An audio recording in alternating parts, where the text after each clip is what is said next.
Hi, I'm Mitch Gallagher from Sweetwater. A few weeks ago, Apple released their newest operating system, macOS 14, also known as Sonoma.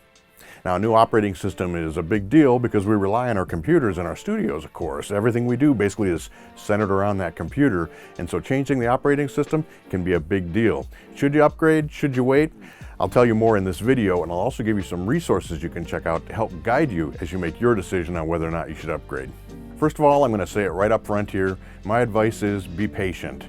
I don't think you should upgrade unless you really have a compelling reason to upgrade. I mean, there are so many great new features in Sonoma. There are things for video conferencing, for messaging, the way that widgets are working. There's integration with iOS devices, lots and lots of new features in this new version of the macOS. But none of them are really specifically targeted at music and content creation. And the thing is that what we're talking about here is actually an upgrade. There are two different types of operating system changes. One of those is an update, and that's one of those point updates. So you'd have something like 13.5 or 13.6 would be a point upgrade. But Sonoma is actually a whole number upgrade. We're going from macOS 13 Ventura to macOS 14 Sonoma. This means that it's a major upgrade and there are big changes under the hood. Now, this is important to us because the way that music software and plugins work is they tie deep down into that operating system. They have hooks all the way down in there because they have to interface with hardware, external hardware. They have to use the processors in the computer and so on. So an upgrade is really a big deal, and we want to be very careful about making changes with that because it can affect everything that we're doing, and you certainly don't want your computer to be useless to you in your studio. You want to be able to keep making music.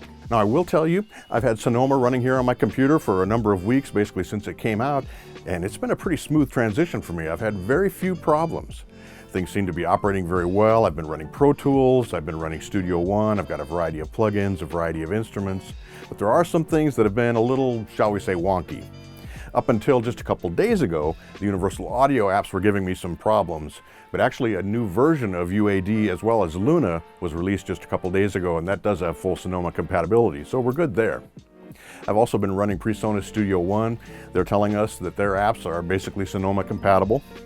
I have been running Pro Tools. Avid is saying that it's not compatible and not to do it, but it's been working pretty well for me, and the plugins are working pretty well as well. And it's really from the plugin developers that I've been hearing some of the problems that have been coming up. For example, BlueCat is telling us that there are screen redraw issues that can affect what's happening with multi-core processing and so on, or multi-thread processing and so on. Steinberg has also said there are some screen redraw issues. So there are some things that are happening out there that you want to be careful of. So what that all means is you really should wait until all of your apps, all your plugins that you use every day to make your music are fully compatible with Sonoma, or you run the risk that you might have problems and not be able to use those plugins or apps the way that you want to create your content. So even though things are pretty good, we're hearing from some manufacturers that there are some problems, I still recommend waiting. Be patient. I'm going to say that a number of times in this video. Be patient before you upgrade, because the worst thing that can happen is that your computer just stops working, for music anyway. It may do other things just fine. You may still be able to message and do email, but that doesn't really matter if you can't create music with your machine, so be patient. Now, what I want to do is give you a variety of resources that you can check in on, because finding out if all of your apps and plugins are compatible can be a big challenge. So we've put together a variety of resources over at Sweetwater.com in our SweetCare section that will help you to figure out what exactly is compatible, what's not compatible, and when you should make the move to the new operating system. First up, whether you're upgrading your operating system or not, you should jump over to SweetCare and check out our Mac and PC optimization guides. These will help you really dial in your Mac hardware as well as your operating system and your software to get the most out of it. And we've also got a guide to making a backup of your machine. With the Mac, there's a backup system built in called Time Machine, and we've got a step-by-step guide that'll take you through the process of making a complete backup, basically a picture of your hard drive that you can put onto an external hard drive, so you can always rewind to get back to where you were if you do have problems with the new operating system. Making that backup is just completely essential. You do not want to do an operating system upgrade or update without making a full backup of your hard drive first. But a huge resource for you is Sweetwater's macOS Sonoma Compatibility Guide.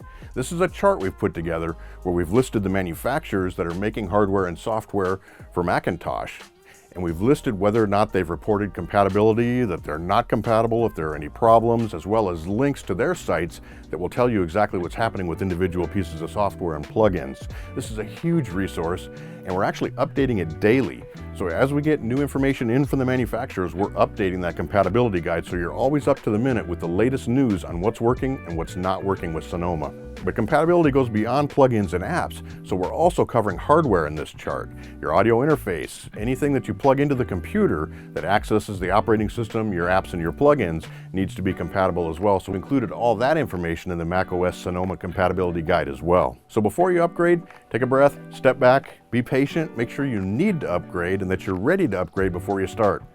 First thing to do, make a complete backup of your computer so you can restore things back the way they were if there's any problem. But before you do any of that, visit the macOS Sonoma compatibility guide page, look through the chart, check all your apps, all your plugins, all your hardware, make sure it's 100% compatible before you begin. That way you'll have a very smooth transition over to Sonoma. And I have to say, Sonoma's been great. It operates very well on my computer here. I've had very few issues. The transfer over was very easy. It's really not that big of a change from Ventura as far as that goes, but again, we just want to be sure that everything is compatible before you make the leap, so check that chart first. So my last word will be, just be a little patient, wait it out till everything's compatible. It'll all be just fine. It's going to work very well for you. Check out those resources over at Sweetwater.com or contact your Sweetwater sales engineer if you have any questions, and they can help as well. Thanks for joining me today. I'm Mitch Gallagher from Sweetwater.